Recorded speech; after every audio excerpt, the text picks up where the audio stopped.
Hi guys! In this video ay isa na naman pong loan application ang ating titignan guys. Kasi sabi sa kanilang application sa mga nagre-reviews na up to 20,000 pesos daw yung kanilang nauutang sa kanila. So let's see guys kung talaga nga bang okay ang application na ito, nagpapautang ng malaki. Before we go on guys, sa mga hindi pa nag-subscribe, mag-subscribe na, i-hit ang bell button para ma-update kayo sa upcoming videos and tutorials. And of course, mapabilang kayo sa mga upcoming na pag-giveaways natin.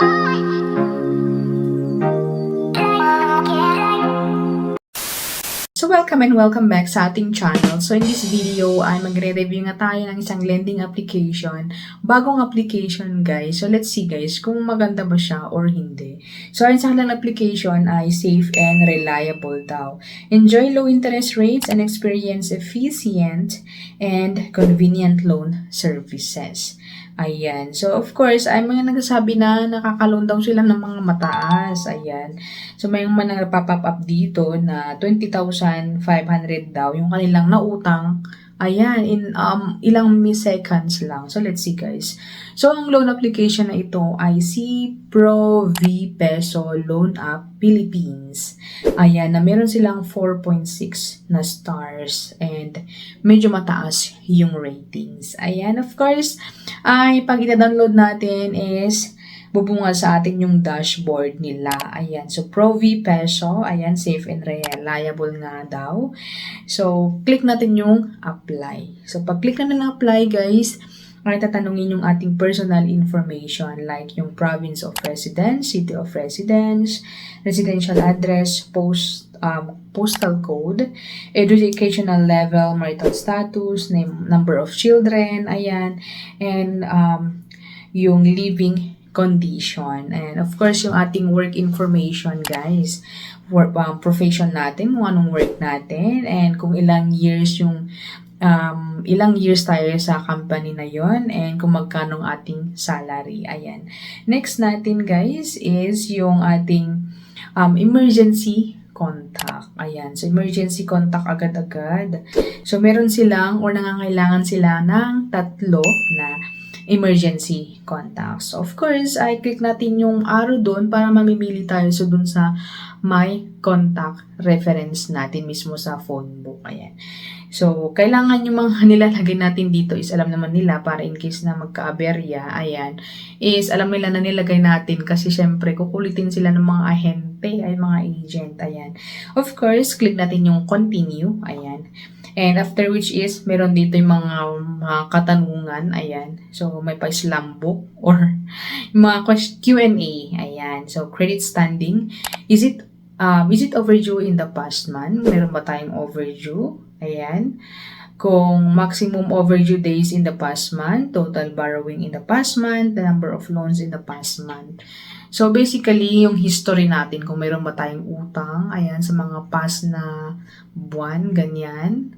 Kung may mga previous tayong utang, and kung na-overdue ba tayo, etc. ganyan.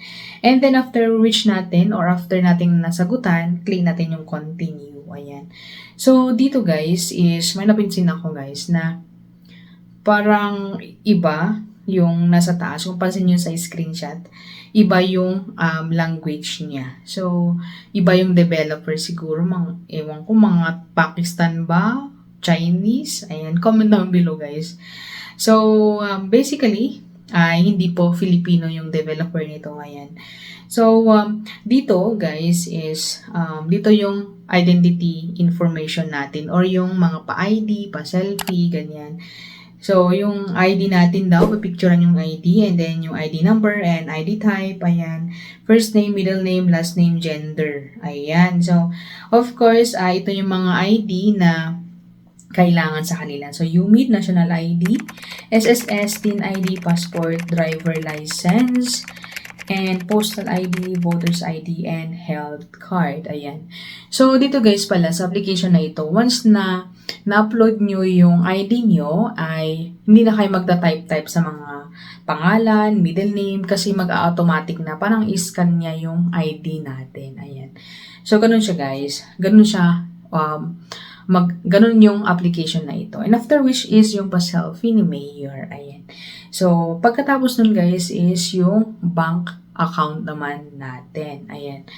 So, name, bank account, bank type, bank number, ayan ating ilalagay, and then click natin yung continue. So, sa mga ibang application guys, pagka-click mo ng continue or pagkatapos mong ibigay yung mga information mo, ay dun ka na sa dashboard kung saan ibibigay nila kung magkano yung pwede nating utangin sa kanila. But then, dito po guys is wale. So, kita-kita nyo naman si screenshot guys. Wale po. So, meaning na sa aking palagay, sa aking analyzation guys, ay isa silang third party. Kung saan sila yung naghanap ng pautangan, pero iba yung magpapautang sa kanila. So, pansin nyo guys, sa screenshot, meron dyan sa baba, Pondo Peso. So, third party sila ni Pondo Peso.